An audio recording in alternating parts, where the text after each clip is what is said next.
Welcome to Crime Beat. I'm Anthony Robart. Tonight, a young Metis mother of 3 is murdered, but years go by and no arrests.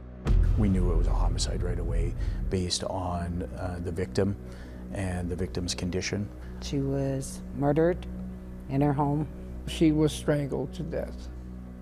They do everything possible to never answer a question. Their pain is forever, and it just won't, the hurt is not ever going to go away for them. But I can't spend every minute of every day anymore dealing with this. I just can't, because it's just taken too much already.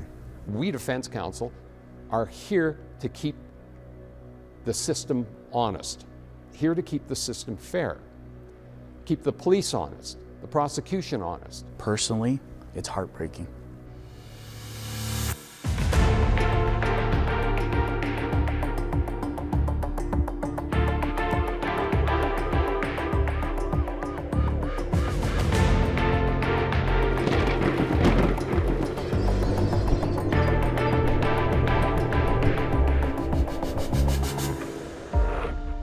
Here now is Nancy Hixt with Beyond a Reasonable Doubt, the story of Terrie Ann Dauphinais. On the evening of April 28, 2002, a young woman was captured on surveillance video at a Calgary grocery store at about 9:30 at night. She casually strolled the aisles, stopped to read labels, and carefully selected items to put in her shopping cart. After she paid, she left the store with her purchases. This was the last time Terrie Ann Dauphinais was seen alive.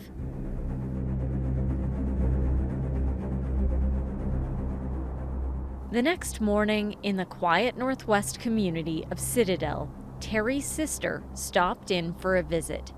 Instead, she stumbled upon a crime scene and immediately called police. When the first responders arrived at the house, they found Terrie Ann deceased by the front door inside the house. They also found 3 children that were locked in their rooms in the house as well. There were a lot of things in that scene that made it very suspicious, but certainly looking at the victim, it was pretty clear that the victim had been killed. 24-year-old Terrie Ann Dauphinais was dead. The autopsy later determined that the victim had been strangled, and it was pretty clear that we had a homicide. Terrie's parents vividly remember getting the call from police. Just that she was murdered in her home, the 3 children locked up. Well, 2 of them locked up in the bedroom and baby in a car seat in the back closet. They always have this, can't tell you this, can't tell you that, all that, even though we've come very close with a lot of these people. They're fine people and everything, and they did all they could do, but they do everything possible to never answer a question. Tony and Sue Martin had a blended family with 6 girls. Terrie was the second oldest. When we got married, we became one family unit. They weren't his children and they weren't my children. They were our children.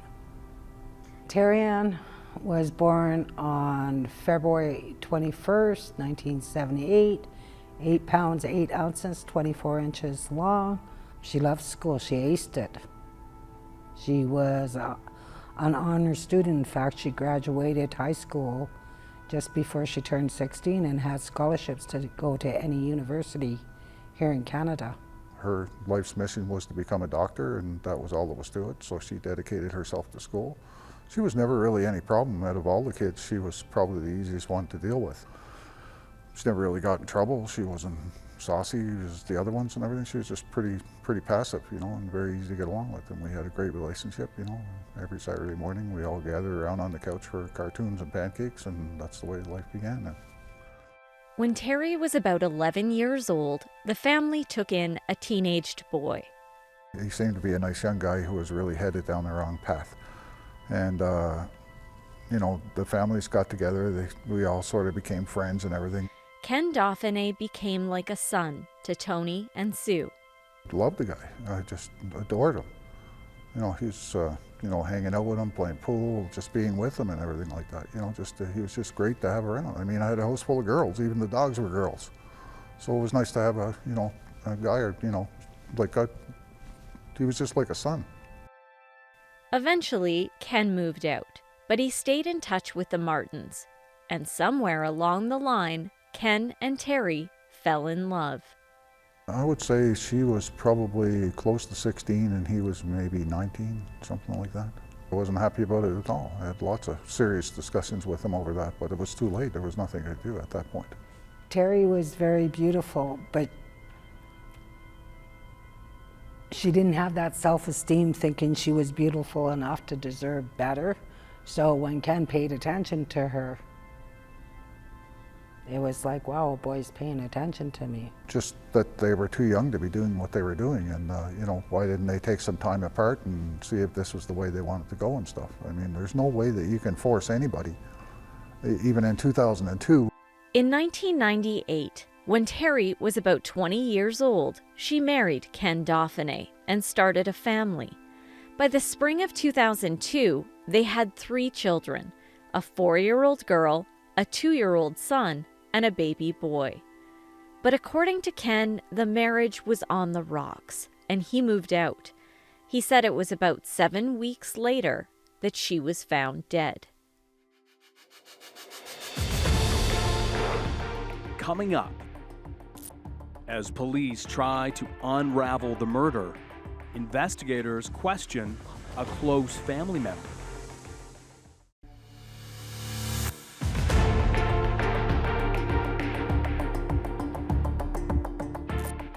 Welcome back.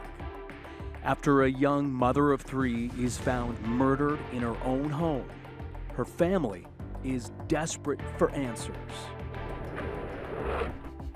We now return to Nancy Hixt with Beyond a Reasonable Doubt.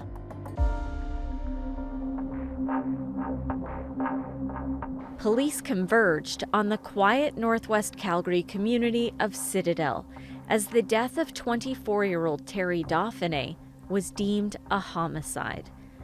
When we took a look at the scene, which is your typical house in a nice neighborhood, there was no signs of forced entry.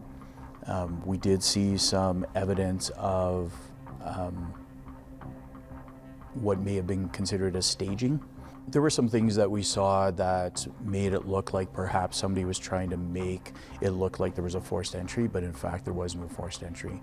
So we did see some glove marks on the window, but that window had never been entered. We saw some of those types of things around the house. As officers continued to search for evidence, the victim's estranged husband was questioned by investigators. How do you pronounce your last name?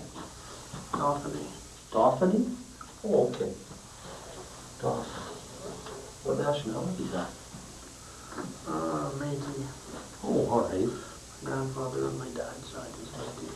Oh, okay. I did speak with a lawyer and he said not to make any statements. Police continued their questioning. See, I would really like to know what happened, because I don't see that. I don't see it as Ken purposely went over there for something to happen. I think this is something that wasn't meant to happen. You didn't mean to hurt her. I don't even know what happened so far. Well, all I've been told is I have been arrested for the homicide of my wife. okay, Period. yeah. And you were the last person I understand that was in the house. And that's why we're trying to piece things together. In talking to the estranged husband, what we determined from from what he said in the interview is that he had been trying to get back together. The couple had been trying to get back together. They had been estranged though for a period of time, but he did talk about being in the house and being with Terrie Ann during their time apart. We've been going to counseling and we've been trying to work it out, and the only reason I wasn't living at the house was because we had had an argument that had gotten physical, and she was grabbing and hitting, and I twisted her arm and she phoned the police, and I moved out that day. Okay. But it got to the point you said she was physical against you? Mm-hmm. To start with, what sort of things happened there? She was hitting me. I mean, when we were talking and whatnot, went pushing buttons, and she started hitting and pushing, and when I went to go past her, she grabbed my shirt and yanked on the collar and ripped my shirt, and that was when it was pulled, I believe, on this side over here, so it was hurting me over here, and I just turned around and I grabbed her arm from grabbing me, and I twisted her arm, and that was when she phoned the police that night. Dauphinais said he spent time with Terrie just hours before she was found dead. Terrie had called because she hadn't had a chance to go get groceries, so I went back at about 9 o'clock last night, and I stayed with the kids in the house while she went and got groceries. She took about an hour, and she came back and we talked in the afternoon when I was there. We had put the kids out for a nap, and we're talking and getting close, and we had gotten intimate. Okay. And then that evening when I came back, when she got back from grocery shopping, we were talking and whatnot. She'd actually asked me to spend the night, and I just didn't think that was a good idea because we were talking about me moving back already, but it was still a little ways off. We had some counseling to go through, and so I just thought it was probably not a good idea for me to spend the night. But as we were talking and whatnot that evening, we were intimate again, and then I told her that I really should go because it's going to be confusing for the kids. So I left about 11:30. Okay, it's about 11:30 last night. Yeah. All right. So things sounds like things were starting to get better between you. Much. Police pressed for answers and suggested Dauphinais was responsible for Terrie's death. And I think it is one of those things where the buttons were pushed and things happened so quick, and if we could only turn back the clock, if we could only move that clock back a few minutes, a few moments, and say if I hadn't have done this, I hadn't have done that, things would be different. So I guess I have to assume that I do. I agree. Suspect. I really do. I do, Ken. And I think you realize that too. The fact that there was no signs of forced entry, so it was somebody that obviously or would appear had access, free access to the residence, as well as some of the interviews that were done and looking at the history of the family. It certainly led us to look at the estranged husband very seriously. It's important to talk about what happened between you and Terrie, but something did. I've just explained everything that happened between Terrie and I last night. Okay. And so now I will take the advice of the legal counsel to exercise my right to silence, because I feel that I'm being steered down a path that I Not being steered anywhere, Ken. We're talking truths here. You've talked about your relationship. We're talking about speculation, because that's what you told me earlier. We're talking because I don't know, because I wasn't there. You know who was there? Truths, though. Do you know who was there, Ken? I have You were no there. idea. You were there and Terrie was there. You know that. I was there at 11:30. You're scared. I don't know what happened.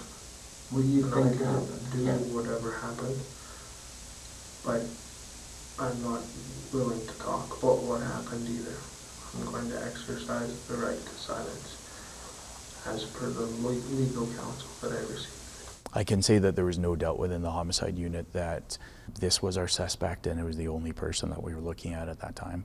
It doesn't exclude that there may be other people involved, but there's no doubt that this was the individual in our minds that was responsible. When talking to the Crown Prosecutor's Office at the time, they didn't feel that there was enough evidence to charge anybody, even though we had a suspect, which was the estranged husband.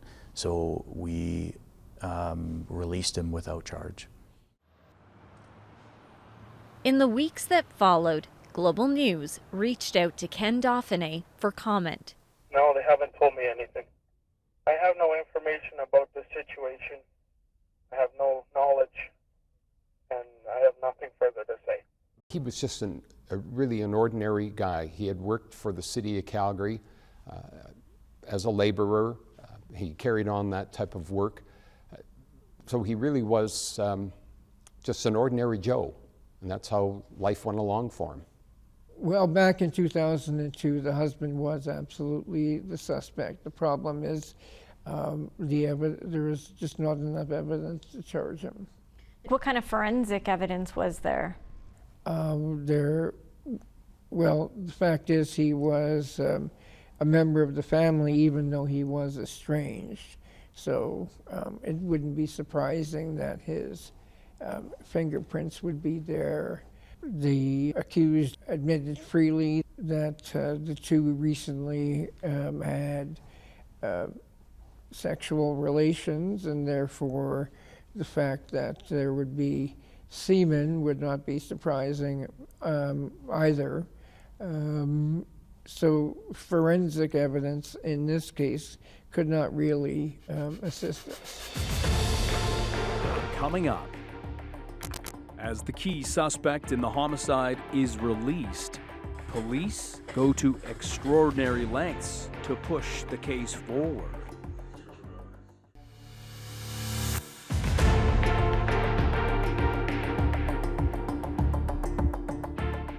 Welcome back.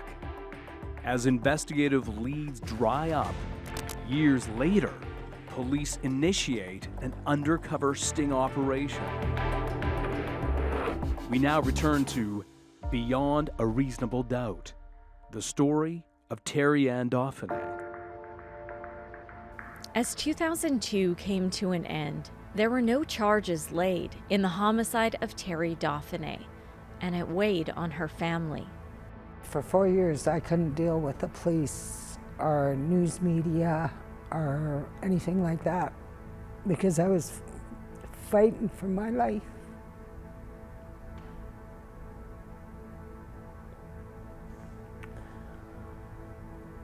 Three years after she was murdered,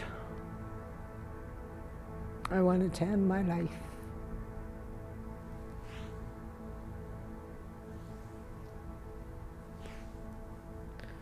I couldn't take that pain no more. Please don't go. I'll miss you so, baby. Sue Martin sought healing through her community.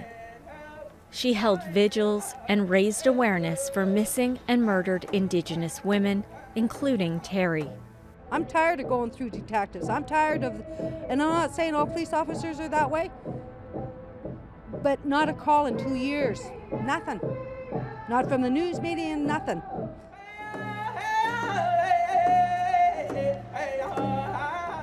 Terrie's father also did all he could to keep her case in the public eye. Once the case goes cold, if you don't have people such as yourself and other people that are kind enough to bring it back to light, it just goes in a box. That's the end of it. In this world we live in, unfortunately, there's always a new one, and they can't spend time on it. Years went by, and the investigation appeared to stall. It is a balancing act with loved ones, because the reality is we have holdback evidence, or we have evidence that we're going to need to prosecute if it gets to court. And even if that means it gets to court 16, 17, 20 years later, we still have to protect it. And yet, what do the families want? They want answers. And we have some of those answers, but we can't share them all with the family. And you know, I'll give the family credits. They trusted us with that information. They trusted that we did not forget about Terrie Ann, that we continued to work that case, even if we couldn't tell them everything we did. As the years passed, Calgary police hadn't given up trying to find Terrie's killer. I think that's our job as homicide investigators, is to get that closure, get the answers for the family, and work hard to get some type of closure for them. That's paramount for us. I can tell you that there's nobody, none of the primary investigators before me or since me ever gave up on the file. In January 2018, nearly 16 years after Terrie Dauphinais was murdered, her husband and children were living in Winnipeg. He had custody of all the kids, and with the insurance money he got from Terrie Ann's passing away, he had bought a house in Winnipeg, and I believe he had various jobs.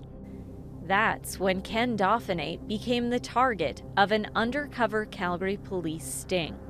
It's a tactic police often use, known as a Mr. Big operation, where an undercover officer plays the role of a criminal kingpin, or a so-called Mr. Big. Basically, it was an organization that was involved in trucking, but that they had a couple of side businesses involved with illegal gun trading and the sale of forged passports. The undercover members befriended Mr. Dauphinais, and in the course of befriending him, they offered him a job and took him out for some meals. The very first meeting between Mr. Dauphinais and the other undercover officer was relatively innocuous. It involved a small amount of cash for something or other. It was quite small, but there was also a sort of a friendship component to it where the officer was befriending Mr. Dauphinais, and not only did they bring him in to work sort of in their gang doing some of this illegal activity, but it also gave him a social life, some fellas to hang out with, people he could talk to. After months of building trust, the sting, dubbed Operation Homefront, intensified. At one point, uniformed police showed up at the Dauphinais home in Winnipeg. Police involved Mr. Dauphinais' teenage children by going to the house, going to Mr. Dauphinais' house where these teenagers were by themselves, and suggesting to them that they were going to be, that their father was going to be arrested for the murder of the mother, and then just sort of walking out and leaving it like that. And their hope was that these teenagers would contact Mr. Dauphinais, and that would add pressure to Mr. Dauphinais. In the presence of this undercover officer, he received a phone call from a homicide detective, again all set up, saying, listen, we're going to bring you in on the murder of your wife. That's when Dauphinais met the perceived leader of the network, Mr. Big. Here's your phones on you. Yeah. Take out the batteries. Mr. Big sort of lays it out that he's quite impressed with the work that Mr. Dauphinais is doing. The boys are really happy with him. They'd like to include him in what they're doing going forward, give him more responsibilities. That'll come with more pay. But there's this trouble that I've heard about.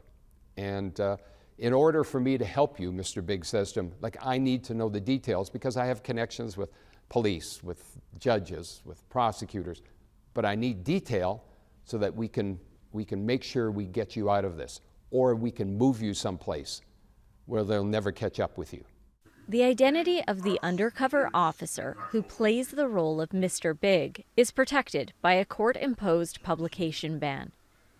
In that meeting, Dauphinais tells the officer there is no evidence for homicide detectives to find. I keep telling you that I know there's nothing. How do you know that? Because there isn't anything. Nothing. Like, I've had numerous fires afterwards to make sure all of my paperwork was done. I don't know. I got super paranoid. What about with the advancements in forensics? Anything? Like the clothes you wear at the time? Nope. Who they found them? Ashes? No. Okay. So you burnt that? Yeah.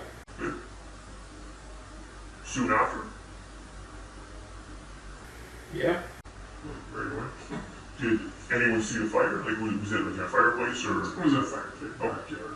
Mr. Big pressed Dauphinais for more information. I know it's hard to talk about, right? Well, you know, I can only talk about so much. I hope you can appreciate that. I'm not going to lay out a confession for you. That's just bullshit all over again. That's nothing then. Because she knows nothing. I didn't pick up a weapon. So now I can rest more easy. But yeah, no, that's... Yeah, I don't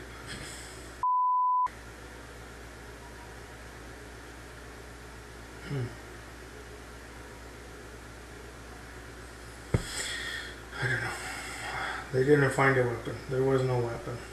There was no weapon in the car. There was no... Yeah, that's smoke and mirrors now. And like there was never ever any mention of a weapon before. I don't think the reports even mentioned there being a weapon used. No. There was no weapon, so... So you have zero recollection that you had anything to do with Terrie's murder? Correct. Except that I feel that it's all my fault. Why do you feel it's your fault? Because I'm the head of the house. Mr. Dauphinais never made a full confession to Mr. Big, and everything that was spoken would be, inferences would have to be drawn from it. After the break, police turn up the heat on the undercover sting operation.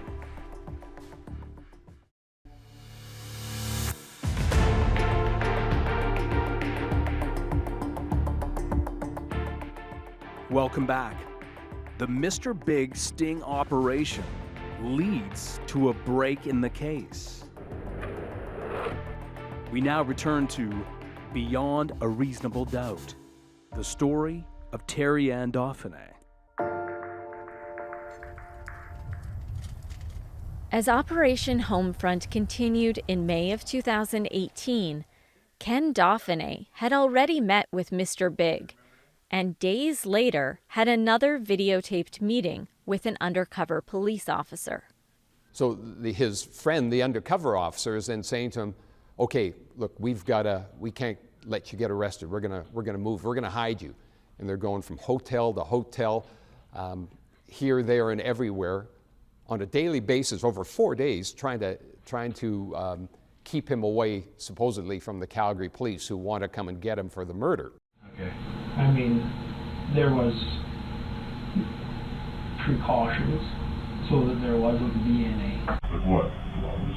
You were wearing gloves? Yeah. Okay. Stuff like that. Yeah. So, and that stuff's all gotten destroyed too. So that's why I keep saying there's nothing left. And it's even the little bits that I can remember. I'm feeling really terrible, and it's extra stressful because I've been so vehemently maintaining this other story for family, friends, and everybody. That's everybody. And whatever, going through this fight all over again, going through the whole drama of turning myself in, having the lawyer show them that this is bullshit, that they're making stuff up, and having it be tossed out would be marvelous and worth it. I think when we were starting, I went downstairs to get some space because I was going to leave, and she said, don't leave. I'm just speculating now because I know I went into the basement. And that's where the clubs were. So that what happened? I think it was because I was leaving. And she didn't want me to leave. Yeah. So it was a big no. Yeah. Push. No. I'll go this way. No. No. Everywhere I turned, she was stepping in the way. No. No. And I think I just grabbed her and tossed her out of the way. She went down funny.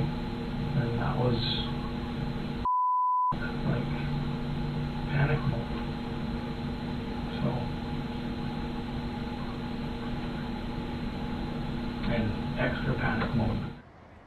The day after he made that statement to undercover police, on May 21st, 2018, Ken Dauphine was arrested. It's those little pieces of information that the public has that finally comes forward. And once we receive that, it often pushes the file into a great place. And that's what happened here.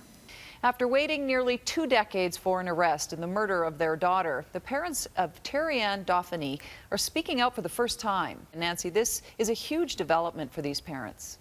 Linda, Terrie Dauphinais' parents have committed their lives to making sure someone would be held accountable for her death. So getting the call from Calgary Police this week was huge for them. And I said, "Is this the call I've been waiting 16 years and 22 days for?" And she goes, "Well, sit down. Yes, it is." So naturally, you know, I almost fell over. It was an unbelievable feeling after all that time. No, I really didn't think anything was going to happen. But thankfully, Terrie had warriors on this case that never ever gave up, that took this case to heart. And they do every case, but it haunted them. The trial was scheduled for 2021. The Crown's theory was that at some point on the evening in question, Ken Dauphine got angry and put the children in the bedrooms and strangled Terrie Ann and left her dead just outside the front door of the home. But before the trial could begin, a voir dire was held to determine if key evidence would be allowed. Well, the Mr. Big operation is what's called presumptively inadmissible. So the onus is on the Crown to establish that the evidence gleaned from the Mr. Big operation is that its probative value outweighs its prejudicial effect. So that means that the evidence has to be very strong, pointing towards guilt, and it must outweigh any bad character evidence that might come into play or any things that would conflict with society's sense of fair play. So, for example, if the police were abusive or the tricks or falsehoods went too far. And so the court looks at the length of time that the operation went on. The hardest thing that he said in terms of evidence against him was that he grabbed her and that he knocked her out of the way and that she fell down funny. He then went into panic mode and he left. So although that certainly implicates him, it's not the strongest confession by any means. Our position is that this evidence was not admissible, primarily because it was unreliable, that there wasn't any corroboration support for the things that Mr. Dauphinais was saying to the undercover police officers. And so it really could have been the result of just the inducements, him wanting to stay involved with these undercovers and their gang. Defense also argued the Mr. Big operation crossed the line. There are strict rules on this so that the police don't take liberties with citizens. You don't get to pressure people unfairly. And that was one of the problems for the police in Mr. Dauphinais' case, that they had pressured him so that there was actually physical changes to him, personality changes over 4 days where they had him on the run, and they had involved his teenagers, in suggesting to the teenagers that their father was going to be charged with killing their mother, in the hope that the teenagers would tell their dad this, and that may prompt, soften him up in his communications with Mr. Big, what he said to Mr. Big. There was another key piece of evidence the Crown sought to have entered: videotaped witness statements provided to investigators 16 years earlier. That witness was a 4-year-old child. Well, it's very difficult when you have a witness that young. Obviously, the biggest issue is you don't want to lead the child into saying anything or implanting anything with the child so that they say something that isn't true. So police officers are trained to interview children very carefully with open-ended questions, so that what comes out is coming from the child and not from the interviewer.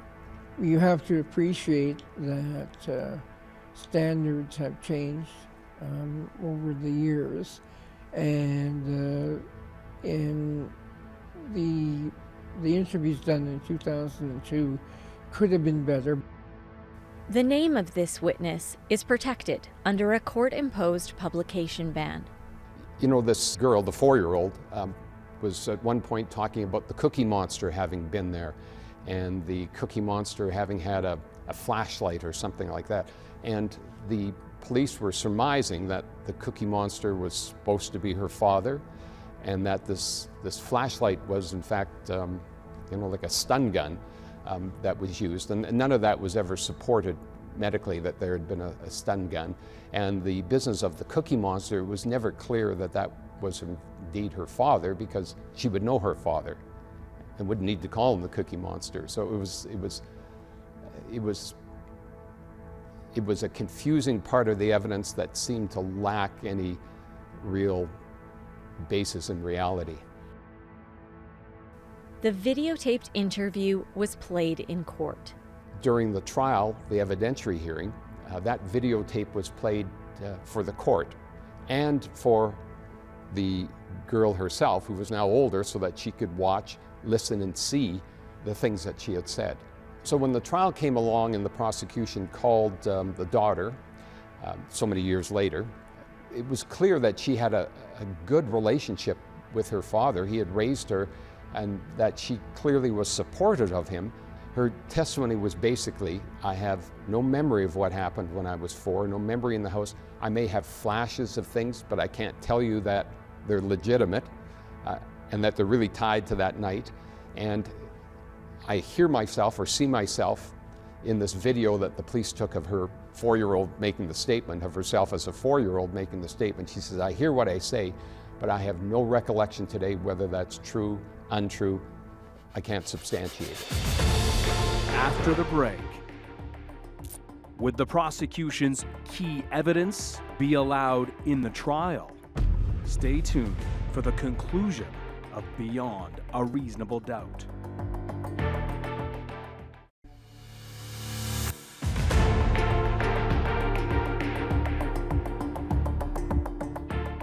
Welcome back. Nearly 2 decades after her murder, would there be justice for Terrie Ann? Here's Nancy Hicks with the conclusion of Beyond a Reasonable Doubt, the story of Terrie Ann Dauphinais.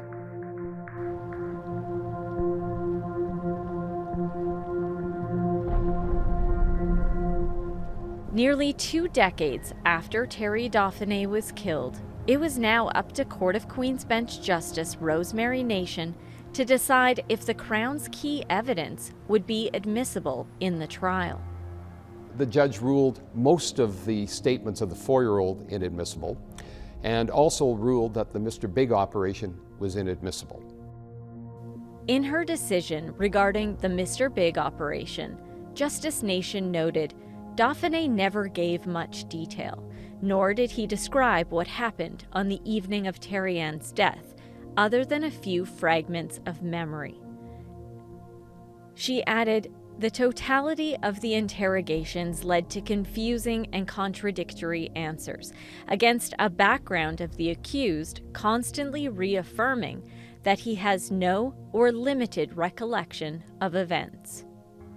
She set everything out fairly, and then was actually critical of the police for the tactics they had used in this one, for them involving the teenagers at Mr. Dauphinais' home, with no one being there and telling them dad was going to be charged with killing their mother, and just sort of leaving them on their own to sort that through, however emotionally, physically it took a toll on the children. She was, highly critical of that, as she should have been. The judge in her in her reasons for decision, made comments about the police and basically saying that they went too far in this case. And I know that the police feel strongly otherwise, and I respectfully disagree with some of what the judge said about police conduct. The problem is that is a finding of fact, and the Crown is not allowed to appeal findings of fact. We can only appeal on the basis of errors of law. So even though I may respectfully disagree with the judge, it's not an appealable ground. With the key evidence in the case now ruled inadmissible, the prosecution decided to stay the proceedings. That essentially halts the court process. Police had up to 1 year to continue the investigation and revive the charge against Ken Dauphine.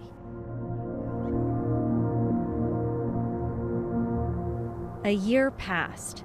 The case did not proceed against Dauphinais. So if the police all of a sudden got new evidence today, what would happen? Nothing. Because to charge him again would be double jeopardy. That's a violation of our charter. You know, the system is designed that it's better that 100 guilty people go free than one person who's not guilty be convicted. And we've had cases of wrongful convictions in this country. We don't want to repeat that again.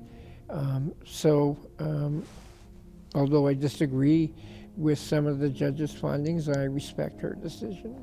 Some people who don't understand the justice system have trouble with it. They think, well, if it wasn't Mr. Dauphinais, he's not guilty, then someone else had to do it. But if there is no somebody else, then it had to be Mr. Dauphinais and he should have been found guilty.